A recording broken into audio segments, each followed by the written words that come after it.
So if I mess up on any words or, you know, my flow isn't amazing, I apologise, but hopefully you still enjoy this.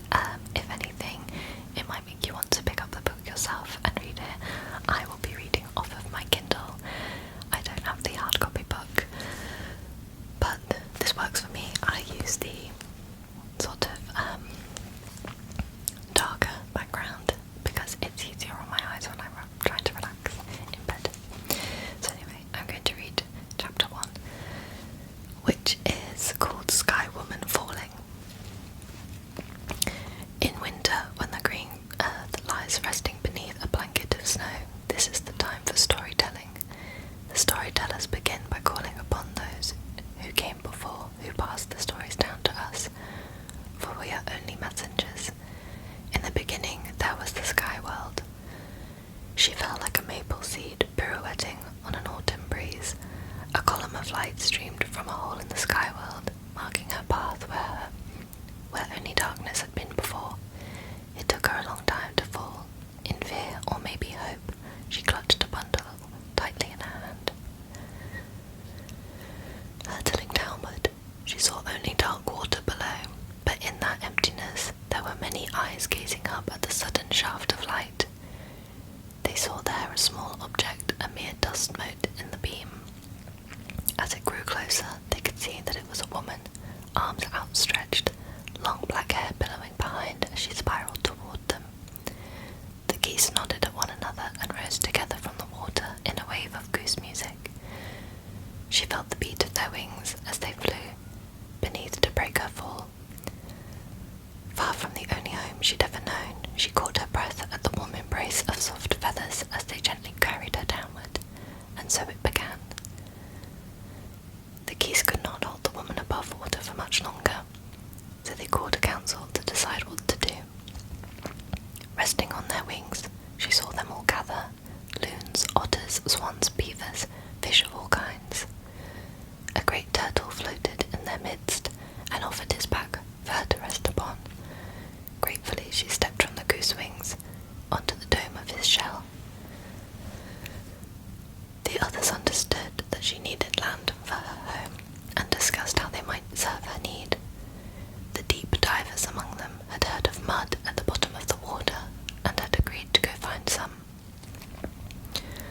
Loon dove first, but the distance was too far, and after a long while he surfaced with nothing to show for his efforts.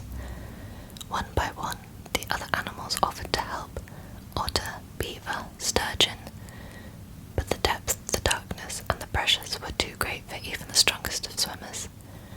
They returned gasping for air, with their heads ringing. Some did not return at all.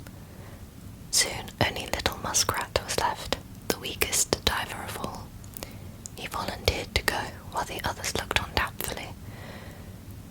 His small legs flailed as he worked his way downward, and he was gone a very long time. They waited and waited for him to return, fearing the worst for their relative, and before long a stream of bubbles rose with the small, limp body of the muskrat. He had given his life to aid this helpless human, but then the others noticed that his paw was tightly clenched, and when they opened it, there was a small handful of mud. Turtle said, "Here, put it on my back and I will hold it." Skywoman bent and spread the mud with her hand across the shell of the turtle. Moved by the extraordinary gifts of the animals, she sang in thanksgiving, and then began to dance. Her feet caressed the earth. The land grew and grew as she danced her thanks, from the dab of mud on Turtle's back until the whole earth was made. Not by Skywoman alone, but from the alchemy of all animals' gifts coupled with her deep gratitude. Together they formed what we know today as Turtle Island, our home. Like any good guest, Skywoman had not come empty-handed. The bundle was still clutched in her hand. When she toppled from the hole in the sky world, she had reached out to grab onto the tree of life that grew there. In her grasp were branches fruits and seeds of all kinds of plants. These she scattered onto the new ground and carefully tended each one until the world turned from brown to green. Sunlight streamed through the hole from the sky world, allowing the seeds to flourish. Wild grasses, flowers, trees, and medicines spread everywhere, and now that the animals too had plenty to eat, many came to live with her on Turtle Island. Our stories say that of all the plants, hopefully I don't butcher this, wingashk, or sweetgrass, was the very first to grow on the earth. Its fragrance a sweet memory of Skywoman's hand. Accordingly, it is honoured as one of the 4 sacred plants of my people. Breathe in its scent and you start to remember things you didn't know you had forgotten. Our elders say that ceremonies are the way we remember to remember, and so sweetgrass is a powerful ceremonial plant cherished by many indigenous nations. It is also used to make beautiful baskets, both medicine and a relative. Its value is both material and spiritual. There is such tenderness in braiding the hair of someone you love. Kindness and something more flow between the braider and the braided, the two connected by the cord of the plait. Wingashk waves in strands, long and shiny like a woman's freshly washed hair, and so we say it is the flowing hair of Mother Earth. When we braid sweetgrass, we are braiding the hair of Mother Earth, showing her our love, loving attention, our care for her beauty and well-being, in gratitude for all she has given us. Children hearing the Skywoman story from birth know in their bones the responsibility that flows between humans and the earth. The story of Skywoman's journey is so rich and glittering, it feels to me like a deep bowl of celestial blue from which I could drink again and again. It holds our beliefs, our history, our relationships. Looking into that starry bowl, I see images swirling so fluidly that the past and the present become as one. Images of Skywoman speak not just of where we came from, but also how we can go forward. I have Bruce King's portrait of Skywoman, Moment in Flight, hanging in my lab, floating to earth with a handful of seeds and flowers. She looks down on my microscopes and data loggers. It might seem an odd juxtaposition, but to me she belongs there. As a writer, a scientist, and a carrier of Skywoman's story, I sit at the feet of my elder teachers listening for their songs. On Mondays, Wednesdays and Fridays at 9:35 a.m, I am usually in a lecture hall at the university expounding about botany and ecology, trying in short to explain to my students how Skywoman's gardens, known by some as global ecosystems, function. One otherwise unremarkable morning, I gave the students in my general ecology class a survey. Among other things, they were asked to rate their understanding of the negative interactions between humans and the environment. Nearly every one of the 200 students said confidently that humans and nature are a bad mix. These were third-year students who had selected a career in environmental protection, so the response was, in a way, not very surprising. They were well schooled in the mechanics of climate change, toxins in the land and water, and the crisis of habitat loss. Later in the survey, they were asked to rate their knowledge of positive interactions between people and the land. The median response was none. I was stunned. How is it possible that in 20 years of education they cannot think of any beneficial relationships between people and the environment? Perhaps the negative examples they see every day, brown fields, factory farms, suburban sprawl, truncated their ability to see some good between humans and the earth. As the land becomes impoverished, so too does the scope of their vision. When we talked about this after class, I realised that they could not even imagine what beneficial relations between their species and others might look like. How can we begin to move towards ecological and cultural sustainability if we cannot even imagine what the path feels like? If we can't imagine the generosity of geese? These students were not raised on the story of Skywoman. On one side of the world were people whose relationship with the living world was shaped by Skywoman, who created a garden for the well-being of all. On the other side was another woman with a garden and a tree, but for tasting its fruit she was banished from the garden and the gates clanged shut behind her. That mother of men was made to wander in the wilderness and earn her bread by the sweat of her brow, not by filling her mouth with sweet juicy fruits that bend the branches low. In order to eat, she was instructed to subdue the wilderness into which she was cast. Same species, different earth. Same species, same earth, different stories. Like creation stories everywhere, cosmologies are a source of identity and orientation to the world. They tell us who we are. We are inevitably shaped by them, no matter how distant they may be from our consciousness. One story leads to the generosity,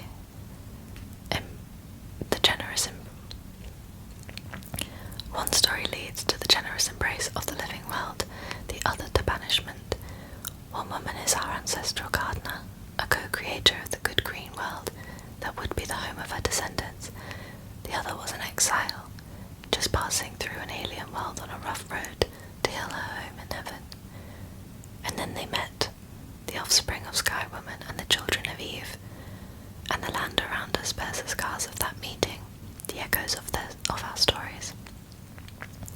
They say that hell has no fury like a woman scorned, and I can only imagine the conversation between Eve and Skywoman. Sister, you got the short end of the stick. The Skywoman story, shared by the original peoples throughout the Great Lakes, is a constant star in the constellation of teachings we call the original instructions. These are not instructions like commandments, though, or rules, rather they are like a compass. They provide an orientation, but not a map. The work of living is creating that map for yourself. How to follow the original instructions will be different for each of us and different for every era. In their time, Skywoman's first people lived by their understanding of the original instructions, with ethical prescriptions for respectful hunting, family life, ceremonies that made sense for their world. Those measures for caring might not seem to fit into today's urban world, where green means an advertising slogan, not a meadow. The buffalo are gone and the world has moved on. I can't return salmon to the river, and my neighbours would raise the alarm if I set fire to my yard to produce pasture for elk. The earth was new then, when it welcomed the first human. It's old now, and some suspect that we have worn out our welcome by casting the original instructions aside. From the very beginning of the world, the other species were a lifeboat for people. Now we must be theirs. But the stories that might guide us, if they are told at all, grow dim in the memory. What meaning would they have today?